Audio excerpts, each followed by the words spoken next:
Oh, look at this. And it has my meat tag.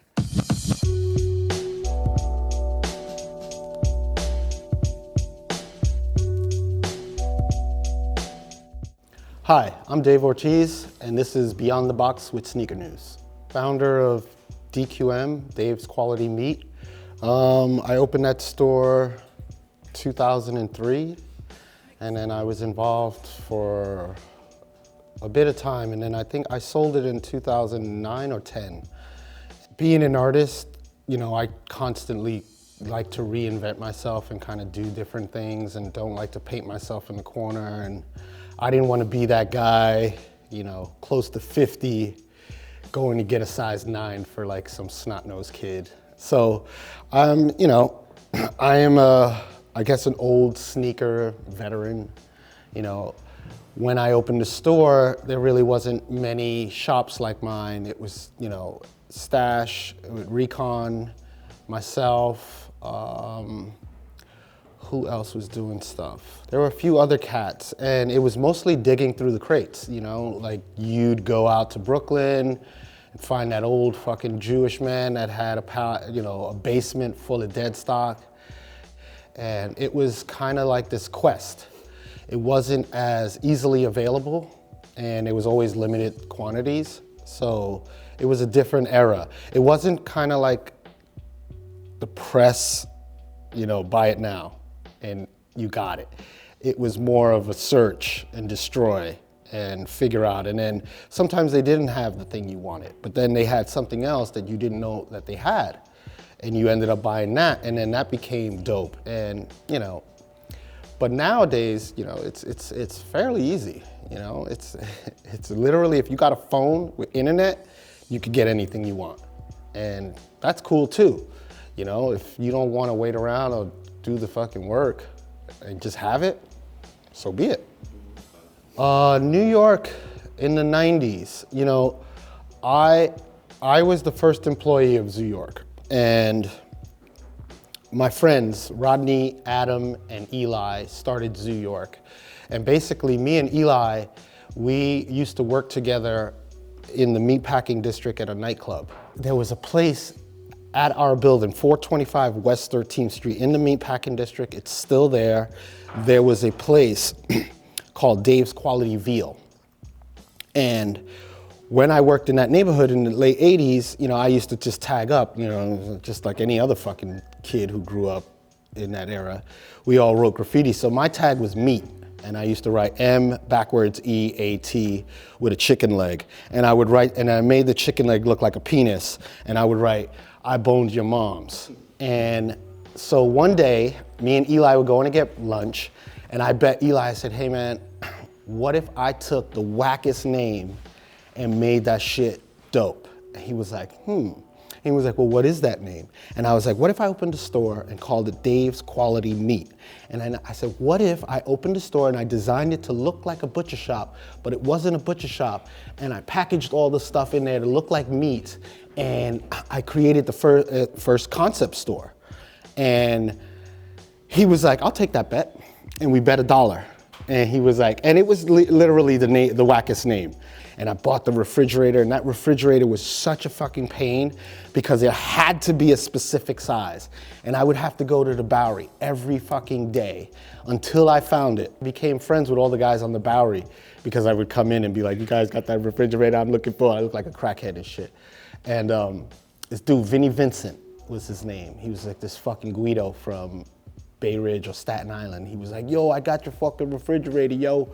And I fucking bought it, and that was the final piece. And we opened the store. Okay, what do we got here? Oh, look at this. And it has my meat tag. Get a load of that. Look at that. That's kind of awesome. I haven't seen one of these in a long time. I have a pair that I wear, and they're pretty beat up. And it's really nice to go back in time and see these. So let's talk about this. This was a design that I did called Bacon. And now, it was so crazy. The whole thing was so crazy. First of all, they told me to design the shoe, and they were like, and they gave me 3 months, 4 months to do it, right? And I had no idea. First the conversation was, what shoe would you do? And my whole thing is function before fashion. And if I said, well, if I'm gonna make a pair of shoes and I'm gonna fucking be in my store all day, I might as well have a pair of shoes that I could fucking wear all day that aren't gonna hurt my feet. So these were the choice. And then I was like, oh, well, now this guy did that color. Stash did, his thing was the blue, and Futura did his thing, and he was like more black, and everybody was making these tough shoes. And then I started to think about, I was like, well, look at my store. My whole store is a fucking joke, And I was like, let me think outside of the box. So that was like running through my brain. And then I get an email and they were like, hey man, if you want that shoe, you have to submit it by Monday. And here I am, it's Friday, Saturday, I believe it was Saturday. And then it fucking hit me like a ton of bricks. I was starving and I went to the deli and I went to get a bacon, egg, and cheese. And then that was the aha moment. And I was like, bacon, egg, and cheese. And then I was like, okay, well, what if I designed a shoe to look like bacon? I was like, would people think that that's funny or would they think that that's corny? And then I was like, everybody loves bacon. I was like, who's gonna hate on it? And then I was like, that's it, that's the idea. So I run over to Key Food and I buy like 3 packages of bacon. And then I go to my friend's house, because I didn't even have a computer. My friend had a computer. And I went to my friend Thomas, and Thomas was this dude that worked for Supreme and Stussy, and he did all the backpacks and shit like that. And he's an amazing guy, and without his help, this wouldn't have happened. And so I go to his house, and I tell him, he was like, what's the deal with all the bacon? I opened the packages, and I had like 4 plates and a Pantone book.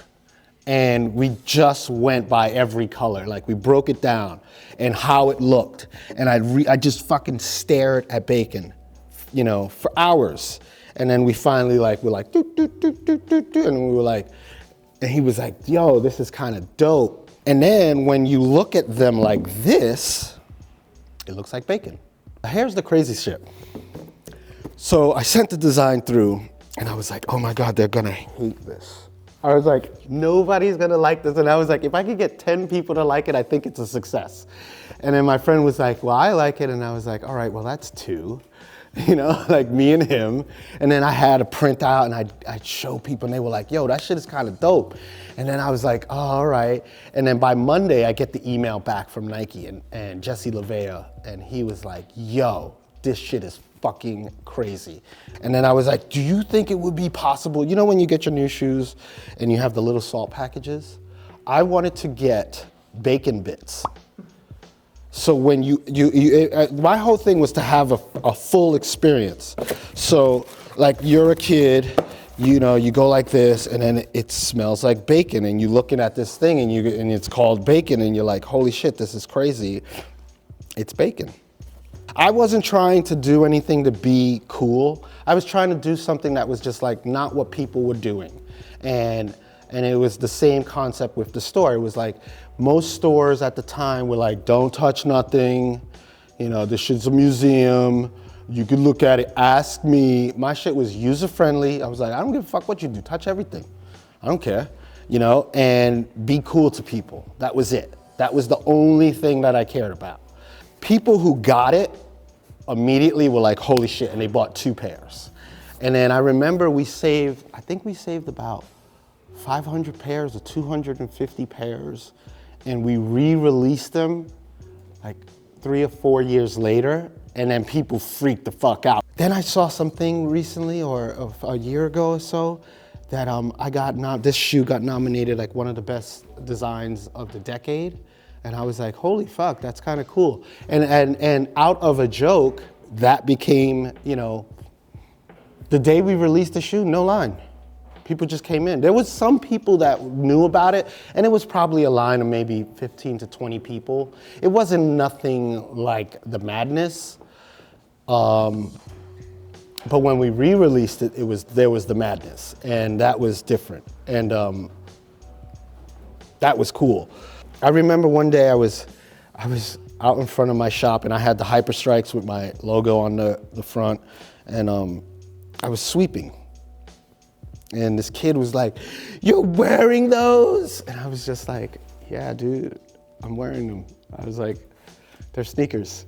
You know, like I always tell kids, I would like, at the end of the day, they're just a pair of sneakers and you might step in shit.